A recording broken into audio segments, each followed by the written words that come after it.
Yeah, Huh? Well, you know, I don't really know much about the pastimes of Lord Chaitanya.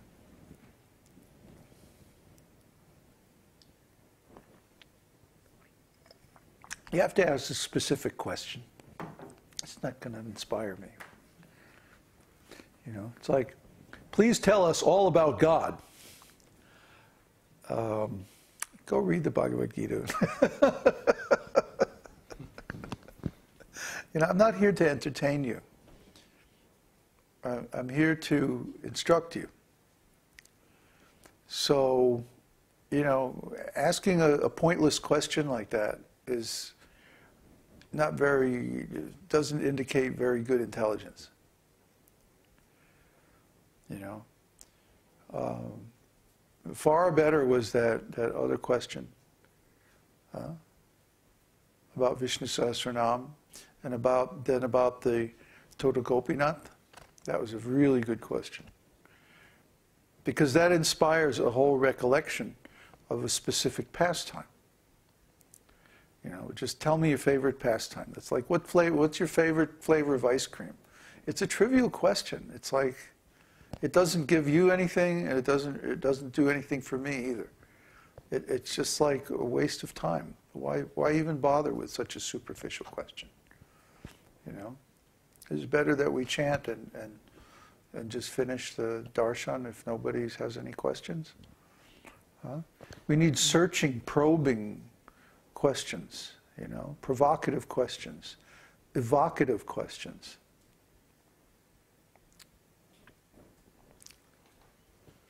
Questions with long words in them. And question from Bruce. In Bhagavad-gītā 18.9, or chapter 18, verse 9, but he who performs his prescribed duty only because it ought to be done and renounces all attachment from the fruit, his renunciation is of the nature of goodness, O Arjuna. Does this indicate a person who is free from all anarthas? Not necessarily. What does it say? Out of duty, right? Out of duty. So what stage is duty? Bhajana-kriya. Bhajana-kriya, exactly. See? Performance of spiritual duties under the direction of this bona fide spiritual master and the rules and the regulations of the scriptures. That's bhajana-kriya. So if someone lets go of all their attachments, attachments mean the excuses that we think up not to follow those rules and regulations, not to perform those duties. See? Krishna says, someone who's on the transcendental platform has no need to work by the rules and regulations of the scriptures, but he also has no reason not to perform such work. So, what does he do? He works spontaneously, according to the principles of the scriptures, when he feels like it, which is all the time, because he's on the transcendental platform. But the point is, the motivation has changed from fear and restriction, rules and regulations. When one is on the platform of Vaidhi Bhakti, then when one passes this great milestone of anartha nivritti, then he attains steadiness. And from that platform of steadiness, he can develop transcendental emotion. And the first manifestation of transcendental emotion is that one feels like doing the same things that formerly he did out of fear or respect or awe or some other pre-devotional feeling. Or what is that? That would be like neutrality.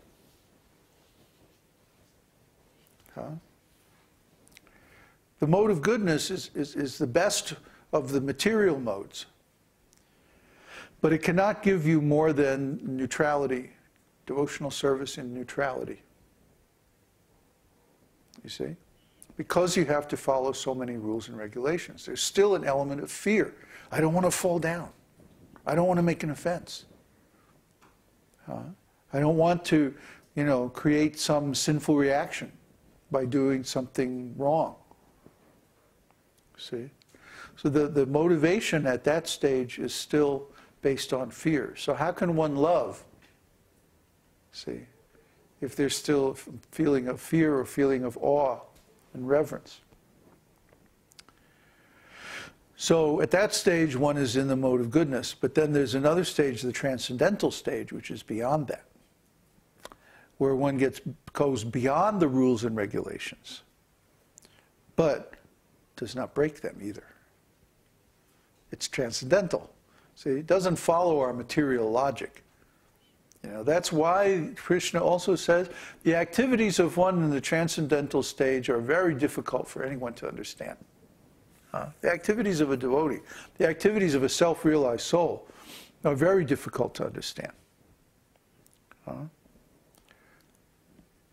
1 minute we can be talking about abstruse transcendental philosophy, and the next minute we can be belching and laughing like a madman. This is going on, right? Ordinary people are like, First of all, they're like, what are they talking about? And then they're like, oh, ew, gross. And they don't get it. They can't get it. They can't understand. Because it simultaneously is beyond the rules and regulations of the scriptures, and yet at the same time in total conformance with the rules and regulations of the scriptures. So it's like a master composer. In music, there are many, many rules of harmony. You don't have parallel sixths. You do have parallels. You don't have parallel fifths or fourths or octaves. You use parallel sixths and thirds whenever you can. You don't like have two major chords in a row. You always try to vary the chord qualities to make contrasts, and so on and so on and so on. And then there are great composers who break all those rules. Debussy, for example. Debussy was expert at breaking rules. He broke every rule in the book, and it all sounded great. So a real master can break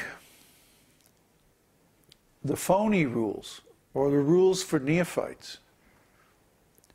See, but the real rules, the actual essence of devotional service, he never violates that. So very, before a person develops devotional service, they have so many ideas, relative ideas about morality and right and wrong from their culture, from religion, from customary dealings among people in their family and their community and like that.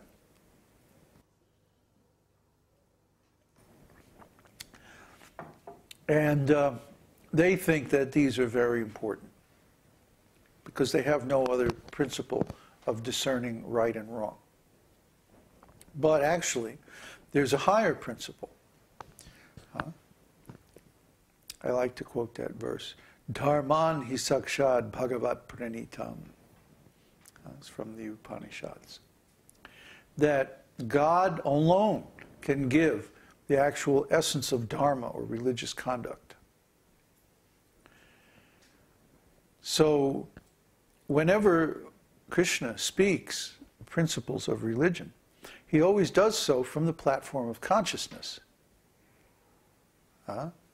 There's this beautiful exchange between Arjuna and Krishna in Bhagavad-gītā, 2nd chapter, that I like to use to point this out. If people think that, oh, no, you're just making this up, Krishna is always talking from the platform of consciousness. What is that? Well, consider the exchange toward the end of the 2nd chapter of Bhagavad-gītā, where Arjuna asks Krishna, how does the man who is situated in transcendence walk? How does he speak? How does he sit? How does he conduct himself? What are his symptoms? But Arjuna is asking this in terms of external symptoms: walking, speaking, sitting, doing, working, like that. And Krishna answers, one who is unattached to the modes of material nature can be understood by their complete indifference to material enjoyment and suffering. Huh? See, Arjuna is asking on the bodily platform, and Krishna is speaking from the spiritual platform, or the platform of consciousness. He's talking about the consciousness of the self-realized soul. That is what defines the self-realized soul, not the body. So you'll notice that all these rules and regulations of ordinary morality refer to the body. The rules and regulations of devotional service refer partly to the body, but they actually indicate a certain attitude